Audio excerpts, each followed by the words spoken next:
Hello बच्चों। आज हम अपना जो पाठ पढ़ेंगे वो हमारा क्षितिज भाग 2 का पाठ है। और ये जो पाठ है ये हमारी एक कविता है और ये कविता जो है गिरजा कुमार माथुर जी द्वारा लिखी गई है। तो बच्चों, सबसे पहले मैं आपको गिरजा कुमार माथुर जी का जीवन परिचय के बारे में बताती हूँ और उसके बाद मैं आपको कविता का सार और फिर कविता का भावार्थ समझाऊंगी। गिरजा कुमार माथुर का जन्म ग्वालियर जिले के अशोकनगर कस्बे में 22 अगस्त सन 1918 में हुआ था। वे एक कवि, नाटककार और समालोचक के रूप में जाने जाते हैं। गिरजा कुमार की प्रारंभिक शिक्षा घर पर ही हुई।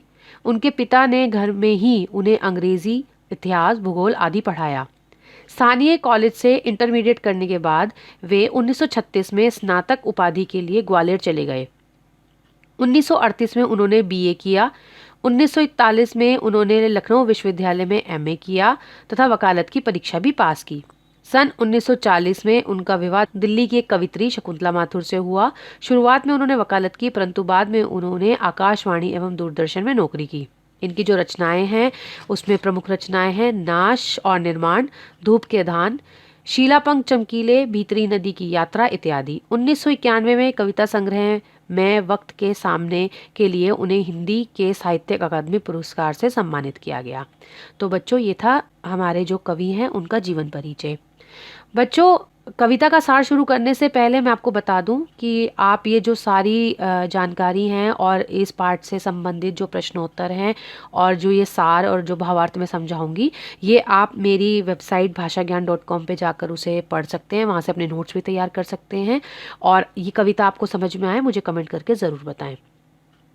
कविता का सार देखिए। प्रस्तुत कविता छाया मत छूना में कवि गिरजा कुमार माथुर जी ने हमें संदेश देने की कोशिश की है कि हमें अपने अतीत के सुखों को याद कर अपने वर्तमान के दुखों को और गहरा नहीं करना चाहिए। अर्थात व्यक्ति को अपने अतीत की यादों में डूबे ना रहकर अपनी वर्तमान स्थिति का डट कर सामना करना चाहिए और अपने भविष्य को उज्जवल बनाना चाहिए। कवि हमें ये बताना चाहता है कि इस जीवन में सुख और दुख दोनों ही हमें सहन करने पड़ेंगे। अगर हम दुख से व्याकुल होकर अपने अतीत में बिताए हुए सुंदर दिन या सुख को याद करते रहेंगे तो हमारा दुख कम होने की बजाय और बढ़ जाएगा। हमारा भविष्य भी अंधकारमय हो जाएगा। इसीलिए हमें अपने वर्तमान में आने वाले दुखों को सहन करके अपने भविष्य को उज्जवल बनाने का प्रयास करना चाहिए। तो ये बच्चों कविता का सार था। अब कविता के भावार्थ को मैं समझाती हूँ। कविता है हमारी छाया मत छूना। छाया मत छूना मन होगा दूना, जीवन में है सुरंग सुधियां सुहावनी, छवियों की चित्रगंध फैली मन भावनी, तन सुगंध शेष नहीं बीत गई यामिनी, कुंतल के फूलों की याद बनी चांदनी, भूली सी एक छुअन बनता हर जीवित क्षण, छाया मत छूना मन होगा दुख दूना। प्रस्तुत पंक्तियों में कवि छाया मत छूना अर्थात अतीत की पुरानी यादों में जीने के लिए मना कर रहा है। कवि के अनुसार जब हम अपने अतीत के बीते हुए सुनहरे पलों को याद करते हैं तो वे हमें बहुत प्यारे लगते हैं, परंतु जैसे ही हम यादों को भूलकर वर्तमान में वापस आते हैं तो हमें उनके अभाव का ज्ञान होता है। इस तरह हृदय में छुपे हुए घाव फिर से हरे हो जाते हैं और हमारा दुख बढ़ जाता है। प्रस्तुत पंक्तियों में कवि अपने पुराने मीठे पलों को याद कर रहा है। ये सारी यादें उसके सामने रंग बिरंगी छवियों की तरह प्रकट हो रही हैं, जिसके साथ उसकी सुगंध भी है।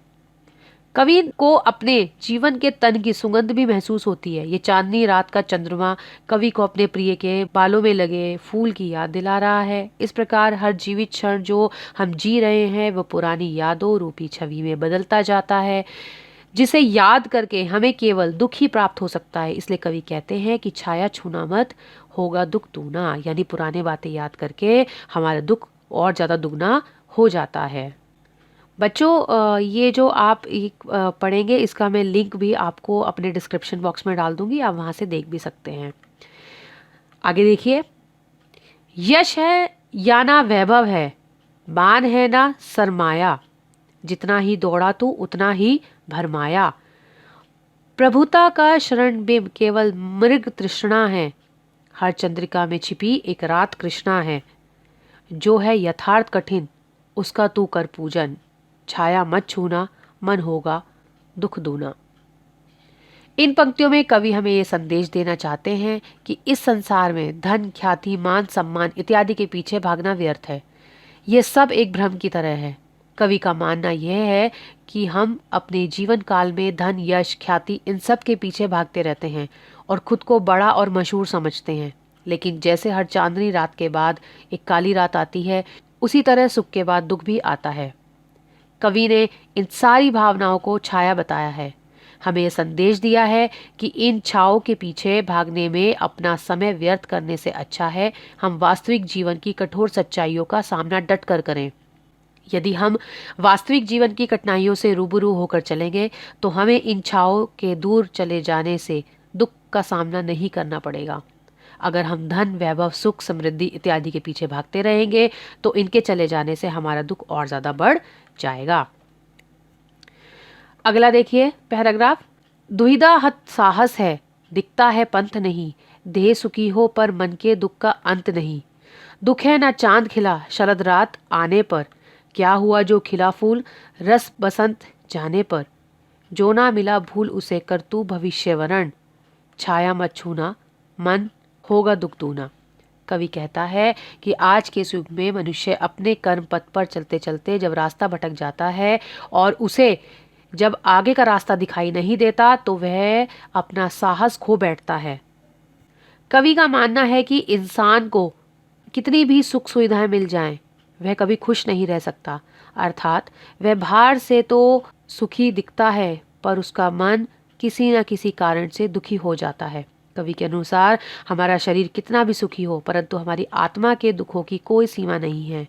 हम तो किसी भी छोटी सी बात पर खुद को दुखी करके बैठ जाते हैं, फिर चाहे वो शरद ऋतु के आने पर चांद का ना खिलना हो या फिर वसंत ऋतु के चले जाने पर फूलों का खिलना हो। हम इन सब चीज़ों के विलाप में खुद को दुखी कर बैठते हैं। इसलिए कवि ने संदेश दिया है कि जो चीज़ हमें ना मिले या फिर जो चीज़ हमारे बस में ना हो उसके लिए खुद को दुखी करके चुपचाप बैठे रहना कोई समाधान नहीं है, बल्कि हमें यथार्थ की कठिन परिस्थितियों का डट कर सामना करना चाहिए एवं एक उज्जवल भविष्य की कल्पना करनी चाहिए। धन्यवाद।